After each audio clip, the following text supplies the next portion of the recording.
Originaire de la côte ouest du continent nord-américain, le Douglas est progressivement devenu, sous l'impulsion du Fonds forestier national, l'une des toutes premières essences de reboisement du territoire national. La réussite de cette politique a permis la constitution d'un massif de 400 000 hectares qui capitalise aujourd'hui plus de 100 millions de mètres cubes sur pied et positionne la France au rang de premier producteur européen de Douglas. Les remarquables capacités d'adaptation de l'essence, associées aux propriétés technologiques du matériau, performance mécanique, durabilité naturelle, en font un excellent bois de construction.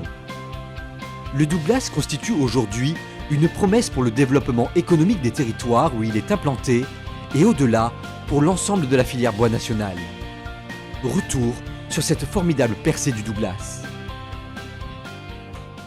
Je crois qu'on peut situer effectivement le démarrage de l'aventure Douglas, si on peut l'appeler comme ça, au lendemain de la guerre, lorsqu'a été créé le Fonds forestier national et les grands programmes de reboisement donc, initiés par l'État.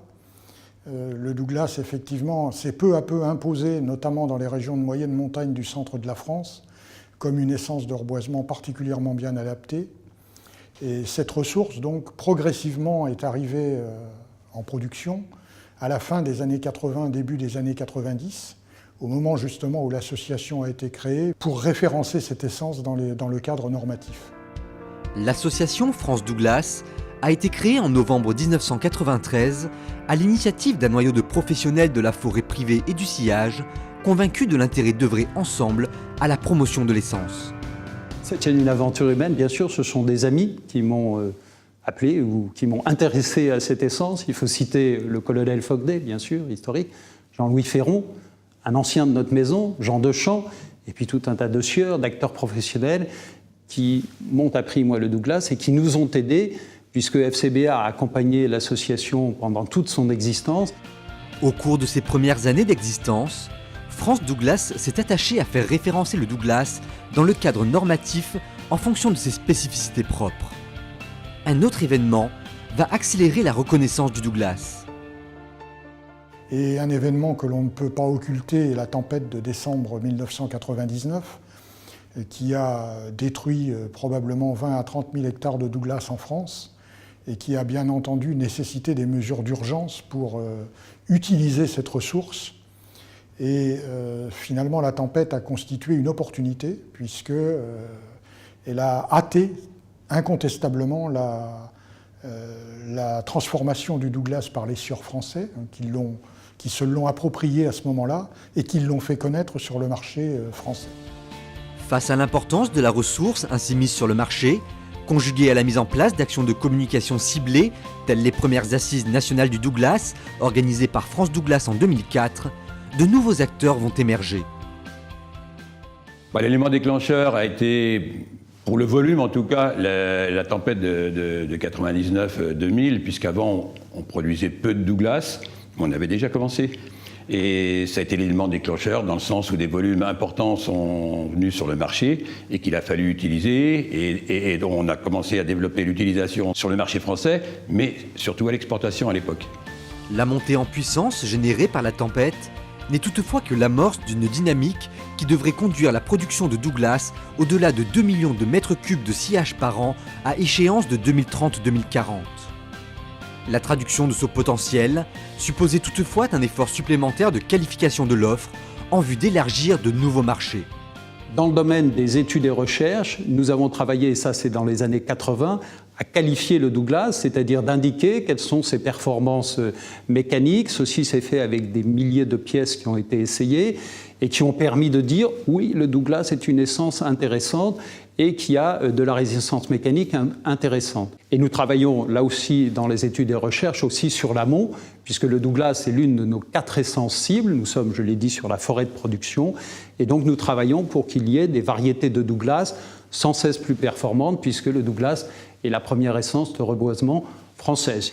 Nous travaillons aussi dans le domaine de la normalisation, et la normalisation est un outil formidable qui a permis au Douglas d'exister.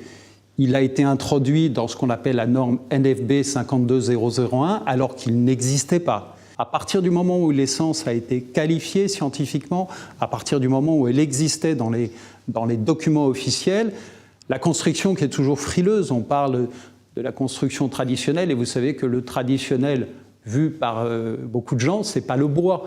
Et donc, qui plus est, un bois nouveau qui arrive sur le marché, comme le Douglas, avait besoin de ces attestations pour permettre de conquérir des marchés. Ces différentes études ont progressivement permis de renforcer la reconnaissance des qualités technologiques du Douglas. Il a d'excellentes qualités, puisque aujourd'hui, sur le marché français, je pense que c'est le bois qui a les meilleures qualités, puisque c'est un bois excellent pour la structure, c'est un bois intéressant pour le bardage, et il est intéressant surtout parce qu'il a un cœur qui est naturellement durable, donc qui est souvent, qui peut être classe 3, et qui peut permettre de réaliser des aménagements dans des lieux très humides, en charpente, en construction, et en aménagement extérieur. Le lamellé-collé en Douglas a de très très bonnes qualités, à condition qu'il soit choisi. Ici, c'est du cœur de Douglas. Mais aussi, il a une qualité esthétique que n'ont pas les bois du Nord, c'est-à-dire qu'il a une tonalité, une couleur qui est beaucoup plus intéressante. On a les mêmes capacités mécaniques qu'avec de l'épicéa du Nord, avec le Douglas, mais avec une valeur ajoutée pour nous, c'est aussi que du point de vue de l'aspect, sans même parler de provenance, de l'aspect, c'est un bois qui est beaucoup plus chaud, beaucoup plus agréable à voir. D'ailleurs, on le voit ici. Au regard de l'évolution attendue de la ressource et en vue de conforter ses premiers acquis, France Douglas a entrepris un important travail d'innovation et de qualification de produits de nature à répondre aux besoins des professionnels du bâtiment. Le référentiel est le fruit d'un travail de 3 ans qui a été conduit en partenariat donc, avec les sieurs adhérents de l'association, qui sont de l'ordre d'une 40aine, qui a été conduit avec l'appui technique de l'Institut technologique FCBA, la collaboration du CNDB, et qui a conduit effectivement pour la première fois en France à proposer une gamme de produits issus du sciage, harmonisés en dimension et en qualité, et mis en cohérence avec le cadre normatif. Et de la sorte, les producteurs de sciage et les prescripteurs disposent d'un outil commun pour effectivement mieux se comprendre. C'est un document technique qui est très très bien établi. Et surtout, comme aujourd'hui on ne raisonne que par la certification, par les labels et choses comme ça, voilà, on va pouvoir se reposer sur un document technique, officiel, reconnu et donner toutes les garanties. Avant, la garantie était un petit peu sur notre bonne foi, sur le savoir-faire des transformateurs. Aujourd'hui, ce savoir-faire est officiel et couché dans le document. Aujourd'hui, le Douglas est une essence prometteuse, capable de favoriser la prescription de bois d'origine française dans les marchés. Le fait que ce soit du Douglas, en même temps, eh bien, on achetait un peu français. Et puis pour un élu local, un élu de la République, c'est important, par les temps qui courent, de pouvoir aussi permettre à un bâtiment au bord de la mer d'utiliser du bois des forêts environnantes. La France, qui dispose de la principale ressource de Douglas en Europe, bénéficie ainsi d'un atout de tout premier plan. Alors aujourd'hui, il n'aura pas de concurrence dans son développement en volume, puisque c'est la seule essence qui, dans les 20 ans, va progresser de façon importante. L'épicéa et le pin auront une production relativement stable.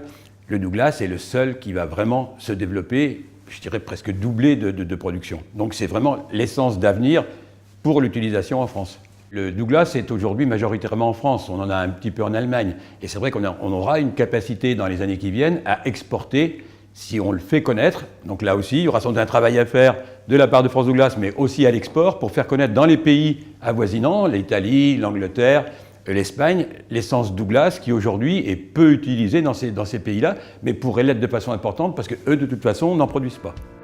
La mobilisation de l'ensemble des acteurs autour de l'association France Douglas a permis, grâce à l'effort collectif, la mise en œuvre d'une filière structurée et capable d'apporter une réponse cohérente sur des marchés en perpétuelle évolution. Aujourd'hui, de par la disponibilité de sa ressource, le Douglas est devenu pour l'ensemble de la filière forêt-bois bien plus qu'un élément de réponse sur les marchés. Il est un des arguments de poids pour permettre à l'ensemble de la filière bois-construction de continuer sa conquête des nouveaux marchés.